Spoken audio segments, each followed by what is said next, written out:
That feels good. Sige, may ganun yung pakiramdam ko. Pero may wala na yung pakiramdam na papaglalaway pa kasi hinahanap ko ang sistema ko. Wala na, siguro pag na-stress ako kasi yun yung kukontriggerin ko eh. Pag na-stress ako eh, kasi at saka na-email talaga ako eh. Kaya kasasasaan din ko ako, nag-email ako eh. Ganun ako pag na-stress ako eh. Yung pagka, kesa sumapog ako ng bumanga ako ng walang pamasabi, hindi ko ganda. Kaya gagawin lang ako ng email, tapos may yosi rito. Ayaw po, bakit lang, may ako na yosi po, bakit na talaga. Copy. Next question. Isang walang pwede sabi ni Kenji Gallardo, imbis maging model ng kagandahan, physically, mentally, and morally, nagtutuwad na lang para sumikat at magkapera, wala nang bleeding. The temptation of easy money. The temptation of easy money. Easy money kasi talaga yun.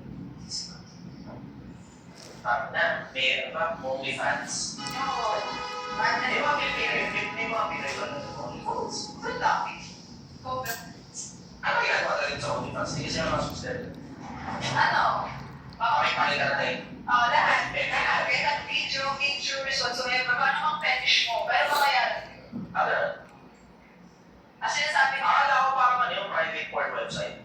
private part nga. Ayaw talaga. May bakit nga na kasi about video, about pictures. Okay.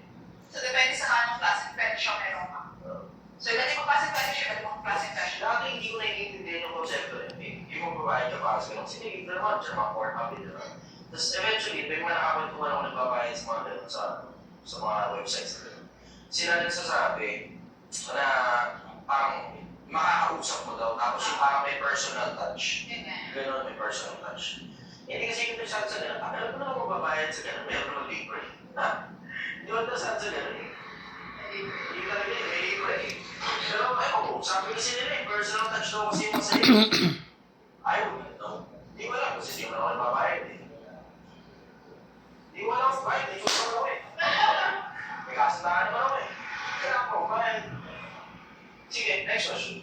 Shoutout po daw si Bisoy Rabor at si Adrian. Paris! Ayan. Share boys. Tanong naman po ito galing kay Giselle